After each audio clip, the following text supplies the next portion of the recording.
You've made 2 changes for this afternoon's game. Were they enforced or? Kenny's is enforced because obviously he's pulled his hamstring, and Ryan Jack's back from suspension, so Jamie Varjonas drops out to the bench, and Kenny obviously is going to be replaced by Daniel. It necessitates a change in shape slightly, but we still think that people coming in have lots to offer.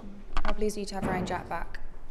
I'm very pleased because he's a proper professional, he's a proper man as well in terms of the way he conducts himself around the place, and I'm hoping he can give us a real good energy to the game today.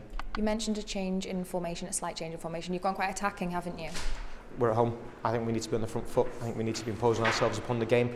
So it's down to our attacking players to really take the game by the scruff of the neck and dominate it. And if we can do that, then we can set the tone early. Hopefully we can have a good afternoon. We're so confused. Yeah. You've been asking for a more complete performance. Will you kind of accept nothing less this afternoon? It's not about accepting. I'll accept what the players give me, but it's up to them to set their own standards. You have to, rather than giving them absolutes, you just guide them towards where they've been good. Let's remind them about when they were great. Let's catch them being outstanding. Remind them about that. Remind them how that feels.